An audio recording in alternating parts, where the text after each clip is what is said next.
سلام ګرانو لیدونکو، د نن ورځې څو تازه مهمو خبرونو ته ښه راغلاست. افغان حکومت وايي د پاکستان د هوایي بریدونو غچ به اسلام آباد کې واخیستل شي. امنیتي سرچینو تلیونو ته ویلي چې له دې وروسته به د پاکستان هر برید ته بالمثل ځواب ورکوي او که د افغانستان پر خاوره بمبار وکړي اسلام آباد به په نښه کړي. سرچینې زیاته کړې چې افغان لوري مذاکراتو ته ژمن وخو ادعا یې کړې چې پاکستاني لوري د ژمنتیا نه درلوده او له اسلامي اماراتو یې غوښتل چې د پاکستان امنیت دې ورته ټینګ کړي. د سرچینې په خبره پاکستاني پلاوي په استانبول کې خبرې سبوتاژ کړي دي. پاکستاني پلاوی له مذاکراتو تښتېدلی، وایي د امریکایي ډرون مخنیوی نشو کولی. سرچینې تلونیوز ته وایي د پاکستاني پلاوي چلند بې همغږۍ و، د خبرو پر مهال سپک او ناسم چلند کاوه.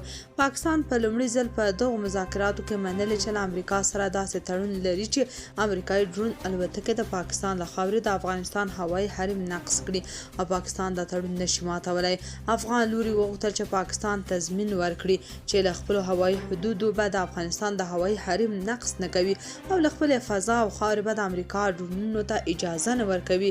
سرچینې زیاته کړې چې په پیل کې پاکستاني لوري ځینې تضمینونه ومنل، خو د یوې ټلیفوني اړیکې وروسته له خپلو ژمنو په شا شول او ویل چې په امریکایي ډرون کنټرول نه لري او د داعش د کابو کولو تضمین هم نشي ورکولی.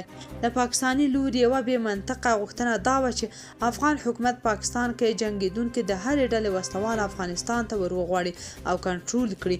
سرچینو ویلي د پاکستاني پلاوي چلند د قطر او ترکیې د استازو د حیرانتیا لامل شوی دی. TTP 13 پاکستاني عسکرو ته مرګ ژوبله اړولې. د پاکستاني طالبانو غورځنګ ځواکونو تېره ورځ مازدیګر مهال جنوبي وزیرستان کې د پاکستان پوځي رژیم 10 عسکر هلاک او 3 نور ټپیان کړي دي.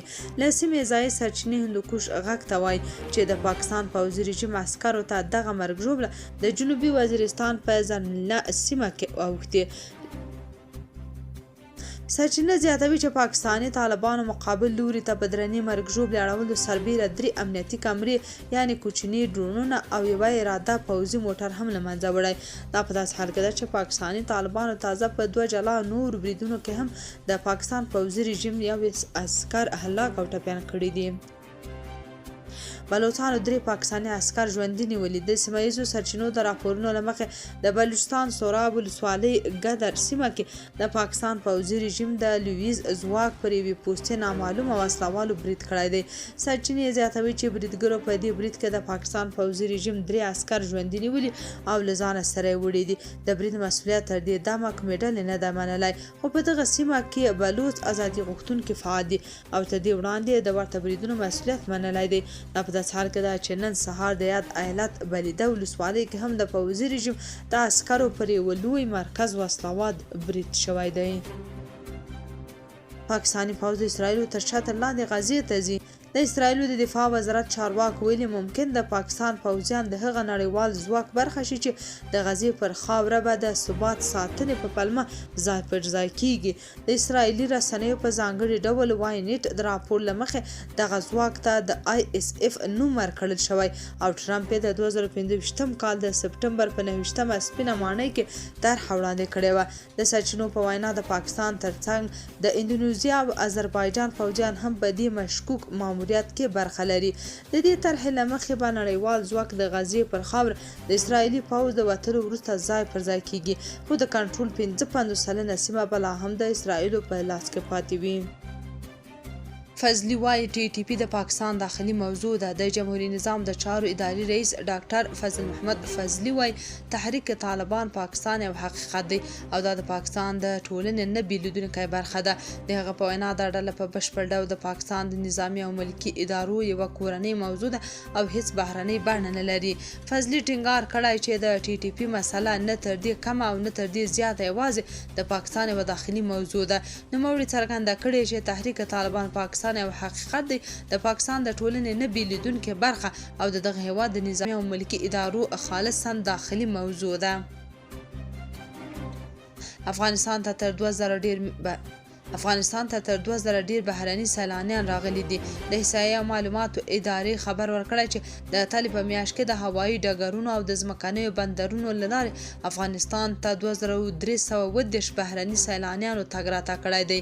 یا د ادارې ویلي بهرنیانو افغانستان ته د سیاحت او کار په موخه تګ راتګ کړی دی. د دغه ادارې د شمیرو له مخې په یاده موده کې د 70 ښځینهو په ګډون 1290 بهرني وګړي افغانستان ته راغلي او د 22 ښځینهو په ګډون 1040 نور له هېواده وتلي دي. د چمن له لارې هره ورځ له 3 تر 4 زره پورې کډوال افغانستان ته ستنېږي. د پاکستان دولتي ټلویزیون خبر ورکړی چې د چمن له لارې هره ورځ له 3 تر 4 زره پورې کډوال افغانستان ته ستنېږي. د یاد رسنۍ په راپور کې راغلی چې تر دې دمه 15,14,304 افغان کډوال افغانستان ته ستانه شوي دي. په راپور کې راغلی د پاکستان حکومت نور چاته اجازه نه ورکوي چې له پاسپورت او ویزې پرته دغه هېواد ته داخل شي. د پاکستان ټلویزیون یعنی PTV نیوز سیشن به د لړم شپږمه پر ایکس باندې لیکلي یوازې هغه کسان پاکستان ته تللی شي چې سوداګریزې یا سیاحتي ویزې ولري. راپور زیاتوي چې د بلوچستان حکومتي ادارې په چمن کې د کډوالو لپاره د اوسېدو او خوراک زمینه برابره کړې. خو له دې سره داسې راپورونه هم خپاره شوي چې په چمن کې بند پاتې افغانان له ګڼو ستونزو سره مخ دي. له بل پلوه د پاکستان د جمعیت اسلامي ګوند پخواني مشر سراج الحق د پاکستان له حکومت ته غوښتي چې د افغانستان او پاکستان ترمنځ د لارې بیرته خلاصې کړي. په غزه کې څه باندې 1 میلیون کسان رواني مراقبتونو ته اړتیا لري. د ملګرو ملتونو د بشرپاله چارو د همغږۍ دفتر یعنی OCHA اعلان کړی چې په تیرو 2 کلونو کې په غزه کې د هغو کسانو شمیر چې رواني مراقبتونو ته اړتیا لري 2 برابره شوی او اوس شمیر له 1 میلیون کسانو هم زیات دی. دغه بنسټ زیاته کړې چې ډیری بې ځایه شوي کورنۍ په لنډمهاله ګڼمېشته او ناخوندي پناه ځایونو کې شپې او ورځې تېروي او دوی له جدي روغتیایي او رواني ستونزو سره مخ دي. د ملګرو ملتونو د بشرپاله چارو د همغږۍ دفتر ټینګار کړی چې د غزې اوسیدونکو ته به خپلې مرستې او همداراز رواني او ټولنیز خدمتونه پراخ کړي.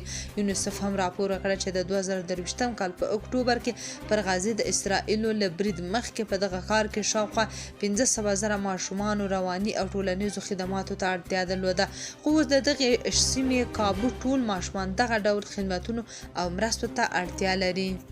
اسلام آباد کې د افغانستان پخوانی سفیر نجیب الله علي خیل وایي داسې ښکاري چې د استانبول د خبرو اصلي اختلاف ټکي د تحریک طالبان پاکستان یعنی TTP او پر افغان خاورې د تیري نه تکرار غوښتنې دي. دغه په وینا کې چېرته د دغو خبرو تر شا پټې موخې موجودې وي نو هر احتمالي هوکړه کېدای شي د کوم بل دلیل په پلمه نقص شي او دا خبرې به هیڅ دوامداره نتیجه ورنه کړي. علي خیل د احتمال هم ورکړی چې د طالبان او پاکستان ترمنځ روانه شخړه کېدای شي د چین پاکستان اقتصادي د حلزیه پروژې سره هم تړاو ولري. هغه ویلي که دلته دریم یعنی چین لاس وي امکان شته چې دا کړکېچ دوامداره شي.